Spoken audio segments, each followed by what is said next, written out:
ಇಂದೇ ಡೌನ್ಲೋಡ್ ಮಾಡಿ ಮತ್ತು ನಿಮ್ಮ ನೆಚ್ಚಿನ ಶೋಗಳನ್ನು ಆನಂದಿಸಿ. ನಾನು ತುಂಬ ದೊಡ್ಡ ತಪ್ಪು ಮಾಡಿಬಿಟ್ಟಿದ್ದೀನಿ ಫಾದರ್. ನನ್ನ ಹೆಂಡತಿ ನನ್ನ ಜೊತೆಲಿದ್ದಾಗ ಪ್ರೀತಿ ಹೆಸರಿನಲ್ಲಿ ಅವ್ರಿಗೆ ತುಂಬ ನೋವು ಕೊಟ್ಟುಬಿಟ್ಟಿದ್ದೀನಿ.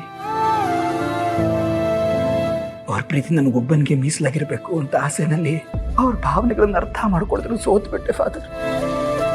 ಹಾಗಂತ ನಾನು ಕೆಟ್ಟವನಲ್ಲ. ಅವ್ರ ಪ್ರೀತಿ ಬರೀ ನಾನೊಬ್ಬನಿಗೆ ಸೇರಬೇಕು, ಅವ್ರ ಪ್ರತಿ ನಗುವಿನ ಹಿಂದೆನೂ ನಾನು ಒಬ್ಬಂದೇ ಕೈವಾಡ ಇರಬೇಕು ಅನ್ನೋ ಆಸೆನಲ್ಲಿ ಹಾಗೆ ಮಾಡಿಬಿಟ್ಟೆ ಫಾದರ್. ಆದರೆ ಅವ್ರು ನನ್ನ ಪ್ರೀತಿನ ಅರ್ಥನೇ ಮಾಡ್ಕೊಳ್ಳಿಲ್ಲ. ಜಯಂತನ ಬಿಟ್ಟು ಜಾನ್ವಿ ಹೊರಟು ಬಿಟ್ರು. ಆದರೆ ಫಾದರ್, ಈಗ ಪ್ರತಿ ಕ್ಷಣನೂ ಅವರಿಲ್ಲದೆ ಸತ್ತು ಬದುಕ್ತಾ ಇದ್ದೀನಿ. ಅವರಿಲ್ಲದೆ ನನಗೆ ನನ್ನ ಜೀವನ ಊಹೆ ಮಾಡ್ಕೊಳಕ್ ಬರ್ತಿಲ್ಲ ಫಾದರ್. ನನಗೆ ಏನು ಮಾಡಲಿ ಅಂತ ತೋಚ್ತಾ ಇಲ್ಲ. ಈ ಜಗತ್ತೆಲ್ಲ ಅವರಿನ್ನಿಲ್ಲ ಅಂತ ಅರ್ಚಿ ಹೇಳಿದ್ರು ನನ್ನ ಮನಸ್ಸು ಇಲ್ಲ. ನನ್ನ ಚಿನ್ನ ಮರಿ ಇಲ್ಲೇ ಎಲ್ಲೋ ಇದ್ದಾರೆ, ನನ್ನ ಸುತ್ತಮುತ್ತನೇ ಇಲ್ಲೇ ಎಲ್ಲೋ ಇದ್ದು ನನ್ನ ಪರಿಸ್ಥಿತಿ ನೋಡಿ ಅಣಗಿಸಿ ನನ್ನ ಆಟ ಆಡಿಸ್ತಾ ಇದ್ದಾರೆ ಅಂತ ಅನ್ನಿಸ್ತಾ ಇದೆ ಫಾದರ್. ಈ ಪಾಪಕ್ಕೆ ಪ್ರಾಯಶ್ಚಿತ್ತ ಅನ್ನೋದೇ ಇಲ್ವಾ? ನೀವೇ ನನಗೊಂದು ದಾರಿ ತೋರಿಸ್ಬೇಕು ಫಾದರ್. ಜಾನ್ವಿ ಇಲ್ಲದೆ ಜಯಂತನ ಬಾಳು ಶೂನ್ಯ ಆಗ್ಬಿಟ್ಟಿದೆ. ಅವರಿಲ್ಲದೆ ಈ ಮನಸ್ಸು ಹಾತೊರಿತಾ ಇರೋದಕ್ಕೆ ಸಾಂತ್ವನ ಹೇಳೋಕ್ಕೂ ಬರ್ತಾ ಇಲ್ಲ. ನಾನು ಅವ್ರವ್ರ ಜಾಗಕ್ಕೆ ಹೋಗ್ಬಿಡ್ಲ ಫಾದರ್? ಆಗ್ಲಾದ್ರೂ ನನಗೆ ಮುಕ್ತಿ ಅಂತ ಸಿಗುತ್ತಾ? ನೀವೇನಾದ್ರೂ ದಾರಿ ತೋರಿಸ್ಬೇಕು ಫಾದರ್. ಮಗು, ಆತ್ಮಹತ್ಯೆ ಅನ್ನೋದು ಮಹಾಪಾಪ. ನಿನ್ನ ಪ್ರೀತಿ ನಿಜವೇ ಆಗಿದ್ರೆ ಅದು ನಿನಗೆ ಖಂಡಿತವಾಗಿ ಸಿಗುತ್ತೆ. ಸಾವನ್ನೇ ಜಯಿಸಿದವರು ನಮ್ಮ ನಡುವೆಯೇ ಇದ್ದಾರೆ. ಪ್ರೀತಿಯಿಂದ ಕರೆದ್ರೆ ಆ ಭಗವಂತನೇ ಬರುವಾಗ ನಿನ್ನ ಪ್ರೀತಿ ನಿನಗೆ ಸಿಗೋದಿಲ್ವಾ? ಖಂಡಿತವಾಗಿ ಸಿಗುತ್ತೆ. ನಿನ್ನನ್ನು ಪ್ರೀತಿಸೋರು ನಿನ್ನನ್ನು ಖಂಡಿತವಾಗಿ ಹುಡುಕೊಂಡು ಬರ್ತಾರೆ. ನೀನು ಯೋಚನೆ ಮಾಡಬೇಡ. ನೀನೀಗ ಇಲ್ಲಿ ನಿನ್ನ ಮನವಿಯನ್ನು ಸಲ್ಲಿಸಿದೆಯಲ್ವಾ? ನಿನಗೋಸ್ಕರ ನಾನು ಪ್ರಾರ್ಥನೆ ಮಾಡ್ತೀನಿ. ಕರುಣಾಮಯನಾದ ಯೇಸು ಪ್ರಭು ಎಲ್ಲರಿಗೂ ಒಳಿತನ್ನೇ ಮಾಡ್ತಾನೆ. ನೀನಿನ್ನು ನಿಶ್ಚಿಂತೆಯಾಗಿ ಹೋಗಿ ಬಾ ಮಗು.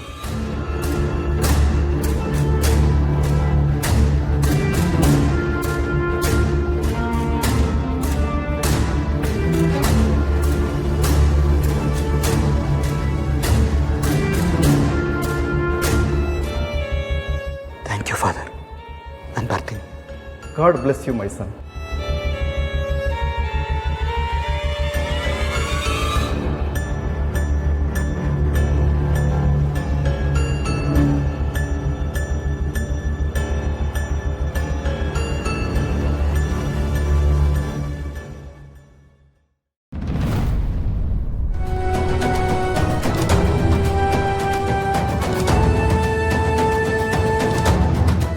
ಜಾನು, ಜಯಂತ್ ಅವ್ರು ಹೋಗಾಯ್ತಲ್ಲ, ಸ್ವಲ್ಪ ಸಮಾಧಾನ ಮಾಡ್ಕೋ, ರಿಲ್ಯಾಕ್ಸ್ ಆಗು. ಹೇಗೆ ರಿಲ್ಯಾಕ್ಸ್ ಆಗಲಿ ವಿಶ್ವ? ನಾನು ಹೊರಡೋ ಮೊದಲೇ ಹೇಳ್ದೆ ಅಲ್ವಾ, ಅವ್ರು ನಮ್ಮನ್ನ ಹುಡ್ಕೊಂಡು ಎಲ್ಲಿದ್ರು ಬಂದೇ ಬರ್ತಾರೆ ಅಂತ. ನೋಡು, ಹಾಗೆ ಆಯ್ತು. ಅವ್ರು ಬಂದಿದ್ದು ನಮ್ಮನ್ನು ಹುಡ್ಕೊಂಡಲ್ಲ, ಅವ್ರು ಮಾಡಿರೋ ತಪ್ಪುಗಳನ್ನ ಹೇಳ್ಕೊಡೋದಕ್ಕೆ. ಅಯ್ಯಪ್ಪ, ಅವ್ರು ಮಾತಾಡಿದ್ ನೋಡಿ ಒಂದು ಸೆಕೆಂಡಿಗೆ ನನಗೆ ಅನ್ನಿಸ್ಬಿಡ್ತು, ಜಯಂತ್ ಅವ್ರು ಎಷ್ಟು ಒಳ್ಳೆಯವರು, ತನ್ನ ಹೆಂಡತಿನ ಎಷ್ಟು ಪ್ರೀತಿಸ್ತಾರೆ, ಹೆಂಡತಿ ಇಲ್ಲದೆ ಒಂದು ಕ್ಷಣನೂ ಇರೋಕ್ಕಾಗಲ್ವೇನೋ ಅಂತ. ಹೌದು, ಅಂಥ ಮಾತುಗಳನ್ನ ನಾನು ನಂಬಿ ತುಂಬ ಸತಿ ಮೋಸ ಹೋಗಿದ್ದೀನಿ. ಅವ್ರೊಂಥರ ಗೋಮುಖ ವ್ಯಾಘ್ರ ಇದ್ದ ಹಾಗೆ, ಒಳಗೊಂದು ಹೊರಗೊಂದು. ಅವ್ರ ಪ್ರಕಾರ ಅವ್ರು ಏನೇ ಮಾಡಿದ್ರು ಸರಿ, ಬೇರೆಯವ್ರು ಏನೇ ಮಾಡಿದ್ರು ತಪ್ಪು. ಆ ಮಾತುಗಳನ್ನ ಯಾರಾದ್ರೂ ನಂಬಿದ್ರೆ ಅಂತ ಮುಟ್ಟಾಳ್ರು ಇನ್ನೊಬ್ರಿಲ್ಲ. ತುಂಬ ದಿನ ಎಲ್ಲರನ್ನೂ ಮುಟ್ಟಾಳ್ರನ್ನಾಗಿ ಮಾಡೋಕ್ಕಾಗಲ್ಲ ಜಾನು. ಒಂದಲ್ಲ ಒಂದಿನ ಅವ್ರು ಸಿಕ್ಕ ಹಾಕೊಳ್ಳೇಬೇಕು.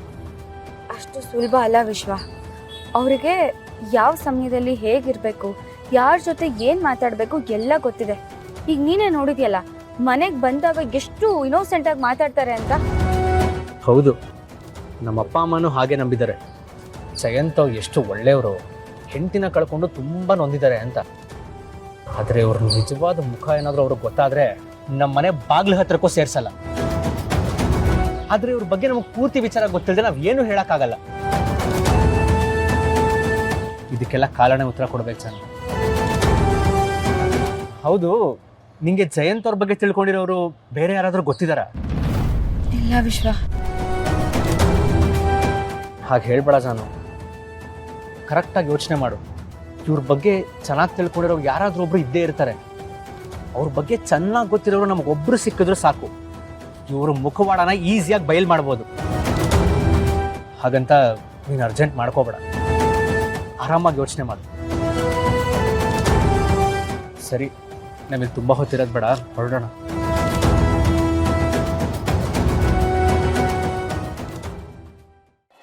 ರೀ, ಹೊಸದಾಗಿ ಅಡಿಕೆ ಸಸಿಗಳು ಹಾಕ್ಸಿದ್ರಲ್ಲ, ಮಳೆಗೆ ಎಲ್ಲ ಹಾಳಾಗ್ಬಿಟ್ಟಿದ್ಯಂತೆ. ರಾಮಯ್ಯ ಬಂದು ಹೇಳ್ಬಿಟ್ಟೋದ. ಬನ್ನಿ ಬನ್ನಿ ಬನ್ನಿ, ನಮಸ್ಕಾರ. ಚೆನ್ನಾಗಿದ್ದೀರಾ?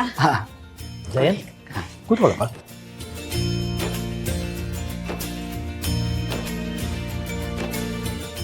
ಚಂದನಾ, ಒಂದ್ ಲೋಟ ಕಾಫಿ ತಗೊಂಬಮ್ಮ.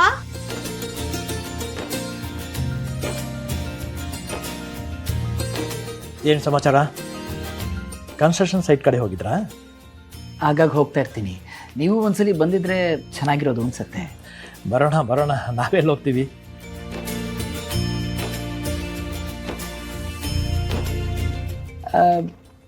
ವಿಶ್ವ ಅವರಲ್ಲಿ ಕಾಣಿಸ್ತಿಲ್ವಲ್ಲ? ಮನೇಲೇ ಇದ್ದಾನೆ. ವಿಶ್ವ? ಹಾಂ ಅಪ್ಪ. ಹಾಯ್ ವಿಶ್ವ. Hi sir. ಜಯಂತ್ ಅವ್ರು ಇಲ್ಲೇ ಇದ್ದಾರೆ. ಜಾನು ಏನಾದರೂ ಬಂದ್ಬಿಟ್ರೆ?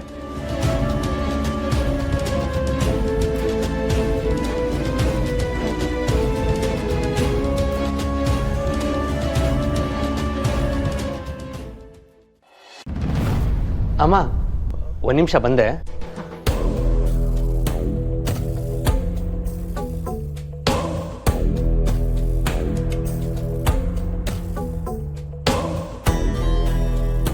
ಏನಾಯ್ತು? ಜಯಂತ್ ಬಂದಿದ್ದಾರೆ.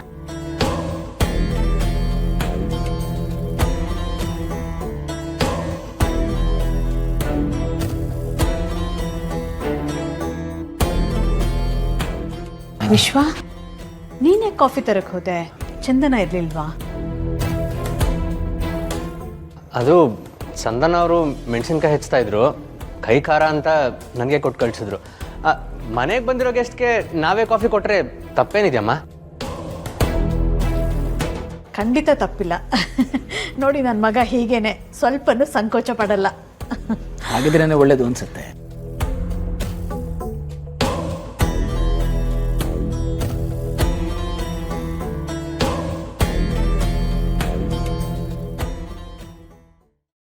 ಲಕ್ಷ್ಮೀ ನಿವಾಸ